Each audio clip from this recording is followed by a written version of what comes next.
হে আল্লাহ, আমাকে আরেকটা সুযোগ দিন।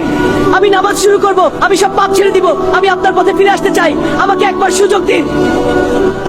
আমি তো শুধু একটু ফোন ব্যবহার করছি, নামাজ তো পরে পড়ব, এখন উঠতে ইচ্ছা করছে না।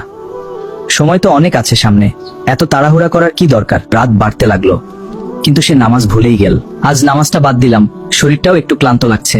কাল থেকে ঠিকমতো শুরু করব। আল্লাহ তো ক্ষমাশীল, তিনি বুঝবেন। তুমি এখনো তরুণ, এখন ইবাদত না করলেও চলবে, বয়স হলে সব ঠিক করে নিবে। এখন জীবনটা এনজয় করো, এত চিন্তা করার কিছু নেই। এইসব নামাজ রোজা নিয়ে এত সিরিয়াস হওয়ার দরকার নাই। জীবনটা উপভোগ করো, পরে সময় হলে সব ঠিক হয়ে যাবে। এখন মজা করাই আসল। কিন্তু এটা কি ঠিক হবে? আজান হচ্ছে ঠিকই, কিন্তু এখন উঠতে ইচ্ছা করছে না, একটু পরে পড়ব। আল্লাহ তো জানেন আমি ইচ্ছা করে বাদ দিচ্ছি না, পরে পড়ে নিব। একটা নামাজ না পড়লে কি এমন হবে? সবাই তো মাঝে মাঝে মিস করে, আমি একা না। কাল থেকে ঠিকমতো শুরু করব। আজ একটু রেস্ট নেই।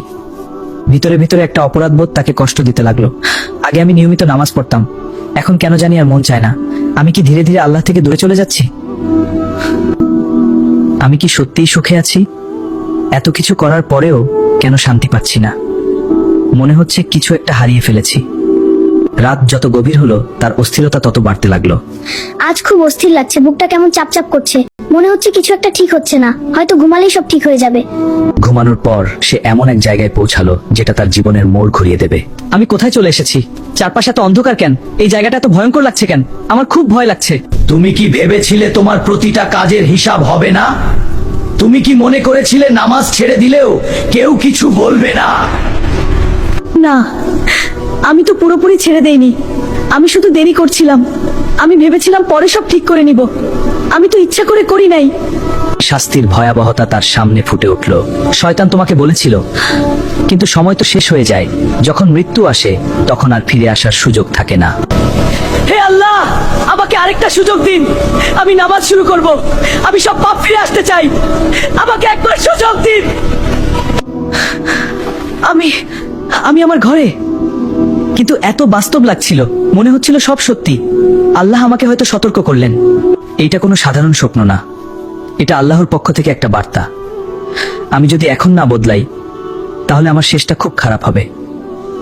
অনেকদিন পর সে নিজে থেকেই নামাজের জন্য দাঁড়ালো। হে আল্লাহ, আমি আপনার কাছে ফিরে আসলাম। আমি অনেক গুনাহ করেছি, আমাকে মাফ করে দিন। আমাকে সঠিক পথে চলার তৌফিক দিন। আমি আর কখনো আপনার আদেশ অমান্য করব না। আমি নামাজ ছাড়ব না। আমি শয়তানের ধোকায় আর পড়ব না। আমাকে শক্তি দিন। ধীরে ধীরে সে বদলে যেতে লাগলো। শয়তান সবসময় ছোট ছোট পাপ দিয়ে শুরু করায়, তারপর ধীরে ধীরে মানুষকে পুরো পথভ্রষ্ট করে দেয়। তাই এখন থেকেই সাবধান থাকতে হবে বলে। শেষটা এখানেই না, এটা ছিল নতুন জীবনের শুরু। যদি সত্যিই বাঁচতে চান তাহলে আজ থেকেই আল্লাহর পথে ফিরে আসুন। নামাজ, কোরআন আর তওবাই আমাদের একমাত্র মুক্তির পথ।